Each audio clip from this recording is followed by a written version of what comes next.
Again, it's always something when you're speaking the truth. Topic today. Again, I'm watching Miss Shively Smith, Boston University School of Theology. And the topic is American marriages and how the Bible speaks on American marriages, and they're concerned with the lack of love today, right? So again, I'll say it again, in the Bible it does things. It speaks on Adam and Eve and how he made a helpmate for Adam, right? He made a helpmate and her name is Eve, okay? So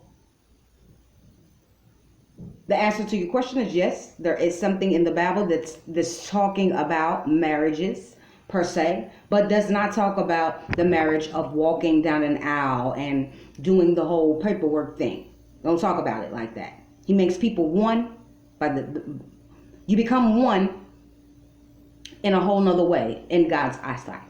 I truly believe. That's why, of course, Jesus don't talk about marriage with the word marriage. You know, none of these prophets talk about marriage with the word marriage. It's all in action, right? So for me, that's why I look into marriage a whole nother way now. And it's sacred, and I believe that the Creator puts the stamp on it to say that this is your husband. All right? So, yeah, definitely yes. There's an answer there. And then to break it down, the yin and the yang, the dark and the light, the balance, it's a must-have. He showed us that when he created this world and then allowed man to be the force over the world, the dominant force over the world. And when he realized that Adam didn't have the balance, is when he created Eve for the balance, right? Right. So, black love. Now, love is failing because it is more evil than good in the world. You know, you have more dominant masculine than you do feminine. And in order for this world to be on balance, you have to have both masculines and feminine running the world. Period. That's the only way that you can have the balance of the yin and the yang. Okay?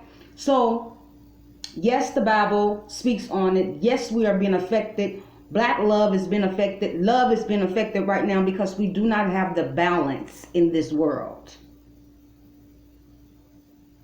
The world is like having two men running the world, the sun and the moon. They both masculines.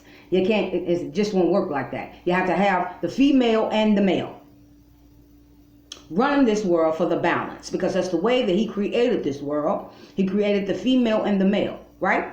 So that's why the balance is off. Now you got women that's more stigmatized than you do have them focused on love and nourishing their families.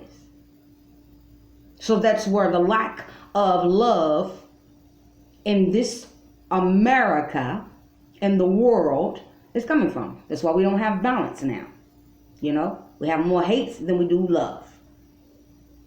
It is adamant in order for this world to be back on track with love, with the marriages intact. Everyone has to have their yang. Everyone has to have their yin. We have to have our soulmates, our twin flames. That's what's off. I believe as a shift goes into existence in this time, the shift occurs, and that means our lives are shifted, which means I believe that this time is a time that everyone should have their other mate, their twin flame, and if not, having them working towards it, right?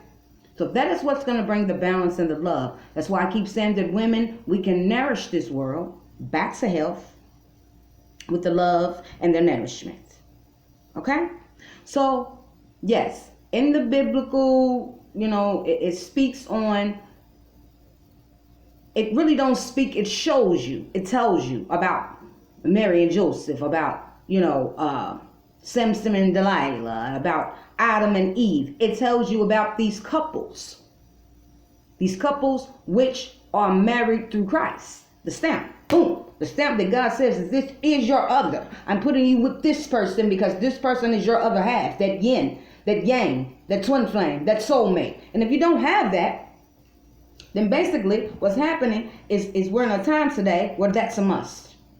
It's a must. In black love and marriages, it is a must. We've had so many people being with the wrong person. You know, we have women that settle. We settle easily. And some people are a lesson and some people are a blessing. But does not mean that that person is there for a lifetime. Right? And until you get that lifetime person, then you will be on your journey of living and learning. You know, learning experiences. So you can, I believe he grooms us. All the relationships that we have throughout the world, throughout time, it prepares us for that king, our God, you know, the mate. It prepares us for that. So then when we get with our mates, we know exactly what to do. We know what not to say. We know what to cook. We know how to cook. So it's like he's preparing us to get to that point. But if we are in a mind state and in this world today to where we're rejecting true love, we're still grabbing onto things that we want instead of what he wants, you know, instead of what we need, then the balance is still not there. Because then you have relationships where people are not supposed to be together. They are uneven. There's no synchronicity. There's no nothing. There's just a mate, a relationship. So that's the answer, real quick. Tell you yes, there is biblical text that speaks on this, but me, I'm a firm believer in that when you get with someone, you become one when you become one flesh, which means through sex, plain and simple. And when you become one flesh, I believe that's when the creator, the gods, the goddesses, the masses, you know, our galactic family, they take a look in your home to see if you with the true one, the one that they told you to be with, or the one that you picked. All right? So that's plain and simple, you know, in order for us to get the black marriage, in order for us to get the marriage, in order for us to get the love back into this world, the balance, we have got to focus on the creator and let him send us the person we're supposed to be with. If not, then we're walking on our journey.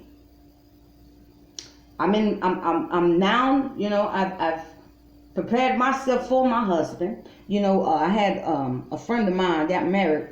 Well, somebody I know got married, and I remember her saying she was waiting for her Boaz, and she finally got her Boaz and married her Boaz. So, yeah, that's what it is. And until it gets there, this world will be off balance, point blank and period, because we're in the end time. But the only thing that's going to bring this world back to life is love.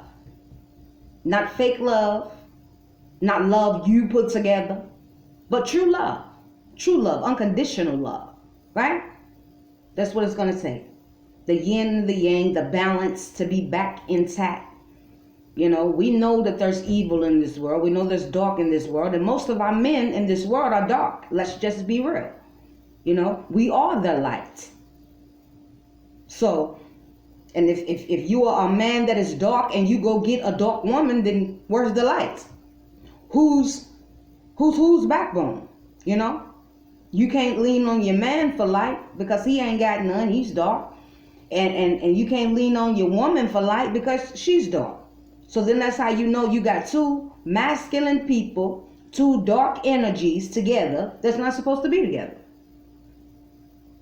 So that's as real and plain as I can put it. Straight to the point, letting you know off top that yes, black love is suffering. It is suffering because people are settling. It is suffering because people are willing to sacrifice. It's suffering because people are not willing to take responsibility and say, okay, look, I've been out here and I've been whoring. I've been a whoremonger for so long, and maybe I'm a part of the problem. Because if this is a shift, a world shift where the creator, where these forces are wanting us to all get with our other half in order to get things back intact and on balance with love, to show our children how to love, to show them not to be a whore, but to make sure that you wait and purify yourself for that one he made for you. Because again, he made somebody just for you. It's just on you to wait for it or to go out here and do what you want to do. So love and peace, blessings to you. It's as real as I can keep it. It's the Sabbath day, and remember to keep it holy on Saturdays. It's the true Sabbath day, and Sunday is the day that we fellowship. All right.